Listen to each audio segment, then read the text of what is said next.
On this episode of China Uncensored, winter is coming. In a few months.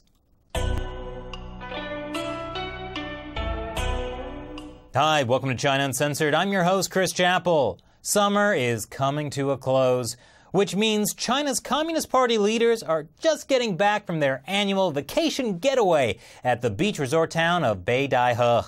It's a tradition that dates back to the 1950s. Looking good, Zhou Enlai. But Beidaihe is more than just a beach where party leaders can kick back and check out how high Xi Jinping's swim trunks are. It's the classic smoke-filled beach, the beach where it happens, full of closed-door wheeling and dealings about the future of the party. You might even call it a Game of Thrones. Like the Lannisters and the Starks, Communist Party chairman and self-appointed President Xi Jinping is locked in battle with another faction inside the party to see who can get and keep his own people in the highest positions of power. The leadership of the party theoretically changes every 5 years, and decisions are already being made now about who will be left standing after the shakeup coming in the fall of 2017. According to precedent, 5 of the 7 youthful, raven-haired bureaucrats that make up China's ruling Politburo Standing Committee will step down from office.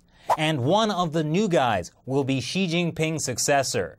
That's right. According to precedent again, Xi should only serve 2 terms. In other words, he's supposed to step down in 2022. Except that some analysts are now saying that Xi may try to hang on to his job for just a tiny bit longer than that and avoid naming a successor. Not that he wants to be ruler for life or anything crazy like that.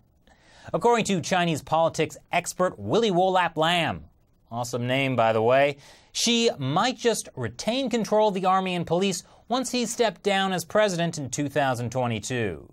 You know it's important to have hobbies after retirement. Actually, Xi Jinping is probably worried because he's already made a lot of enemies with his intense so-called anti-corruption campaign. He's used it to take away power from once mighty factions like the Communist Youth League and the Shanghai gang of former party leader Dzyan Dzъмин. Not to mention the complete annihilation of the Qingdao crew, the Jade Garden Boys, and the Golden Dragon Buffet clan. Anyway, the point is, Dzyan Dzъmин has now become Xi Jinping's arch-rival. Most of the big names that Xi has taken down with his anti-corruption campaign were closely tied to Jiang, who continued to have a huge amount of control over the party even after he supposedly stepped down in 2002. So even though Xi has been in charge of the party for 4 years, he still hasn't managed to sit on the Iron Throne.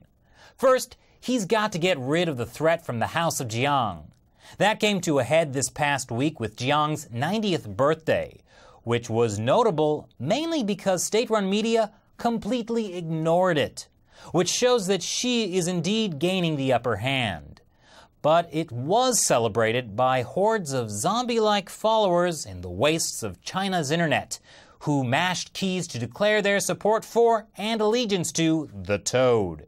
No, that's not me slandering him. That's Jiang's actual, affectionate nickname. Because, yeah. And according to the BBC, his worshippers have flocked to send him birthday wishes and one more second, a moment of their lives to extend his. Let me take a moment to just acknowledge how weird and creepy that is. This show of support is a bit baffling when you consider that Dzyan Dzъмин's reign from 1989 through the early 2000s began with the Tiananmen Square massacre and only got more bloody from there. Crackdowns on religious groups, organ harvesting, and of course, massive corruption and cronyism. But hey, he's just so darn quirky, so all is forgiven. But whether it's genuine Toad fandom or just something cooked up by Jiang's faction to try and build him an underground following, either way, there's a growing display of subtle opposition to Xi Jinping's administration. Even though many of the activities of Toad worshippers are censored, it's not clear the Great Firewall of China can keep them out of the 7 kingdoms forever. So what can Xi Jinping do? Well, he's counting on allies like Wang Qishan, who's been running his anti-corruption campaign as its Grand Inquisitor. Wang Qishan is generally known as one of the most intimidating and Machiavellian figures in the party. One official even said he'd rather see the devil than be investigated by Wang. And he's been as loyal to Xi as a hand of the king, even though he was previously seen as part of Jiang's faction.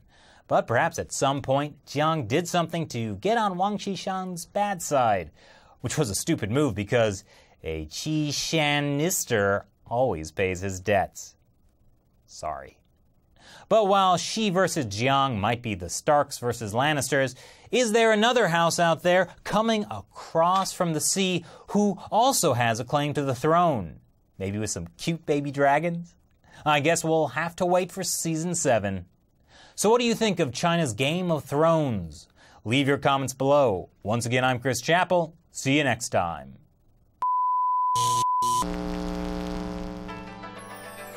Eat your heart out. The world totally approves of China's organ transplant system.